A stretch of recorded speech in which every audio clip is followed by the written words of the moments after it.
Bien, mes chers amis, dans la situation, on va dire, un peu compliquée que nous vivons, je voulais vous faire un petit message pour vous faire part d'une réflexion. On déplore malheureusement des morts, des blessés, des dégâts. On sait que la situation est très compliquée. On a du mal à imaginer vers quoi on va vraiment. Mais on espère que Bezrat Hashem, cette situation va nous amener vers la Géoula. Et on est conscient qu'il se passe de grandes choses et qu'on vit un moment intense, décisif de notre histoire. Et on prie pour que les choses se passent de la façon, on va dire, la moins compliquée possible. Mais en ayant comme ça capté les messages de mes propres rabbinim, je voulais partager avec vous cette petite réflexion. La fin des temps, mes chers amis, c'est un moment dans lequel la présence d'Hachem, la main d'Hachem, sera évidente et sera dévoilée. Dans la vie, il y a un tas de choses que l'homme fait et qui tendent à lui faire croire que les succès sont ses propres succès, que les échecs sont ses propres échecs, et qu'en fait, les choses dépendent de lui. Il y a des moments dans la vie ou dans l'histoire où les choses sont beaucoup plus claires. Ça veut dire quoi, plus clair? On voit que c'est Hachem, et uniquement Hachem, qui décide et qui est aux commandes. On est censé le réaliser en permanence. Mais dans les grands moments de l'histoire, dans les grands moments même de la vie, quand on parle d'un individu, alors cette notion, elle est encore plus forte et encore plus évidente. Je voudrais vous dire qu'en ce moment, en Israël, quand les sirènes retentissent, on rentre tous dans les abris, et il faut absolument rentrer dans les abris et écouter les consignes de sécurité, mais on ne sait pas exactement ce qui va se passer. On est là, dans l'attente de savoir qu'est-ce qu'il y a eu, qu'est-ce qu'il n'y a pas eu. Pas facile, et malheureusement, on n'a pas que des bonnes nouvelles.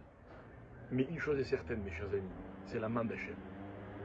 L'incroyable succès de l'armée israélienne, des opérations qui sont menées avec certains génies absolument incomparables, c'est la main d'Akadosh Baruch Hu.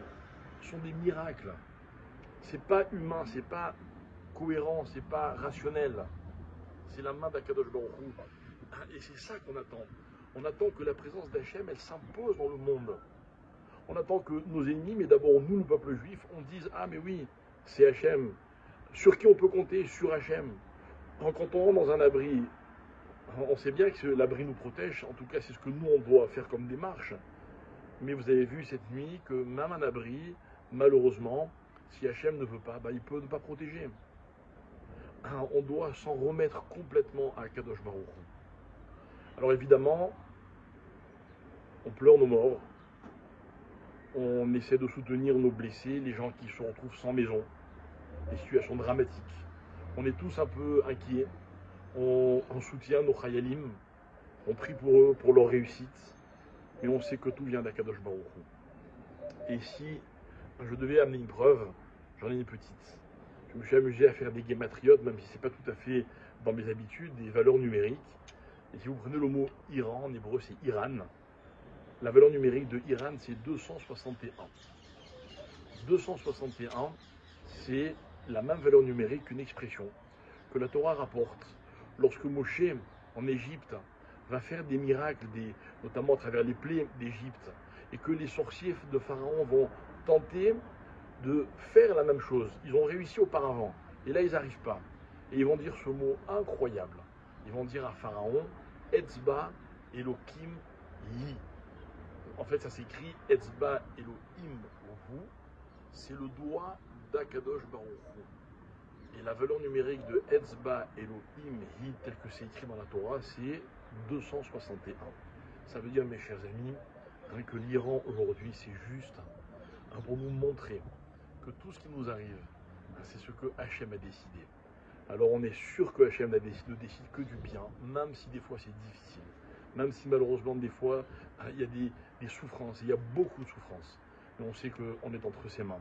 Et quand c'est lui qui décide, tout ce qu'il décide, c'est c'est toujours suivre un plan qui est bon pour le peuple juif. Alors mes amis, faut-il avoir peur ou pas? On en parlera des lignes d'air très prochainement. Mais en tout cas, la première chose qu'il faut, c'est être convaincu que c'est Hachem qui décide tout, que ce qui nous arrive, c'est que c'est Hachem qui le commande, et que si Dieu veut la chute de nos ennemis très prochaine et la Géoula finale, eh bien ce seront l'œuvre d'Akadosh Baruch Hu et la révélation pour le monde entier que c'est lui qui dirige le monde. En attendant, bon courage, des bonnes nouvelles des Hachem, et surtout restons forts et gardons notre foi puissante et intacte vis-à-vis d'Akadosh Baruch Hu.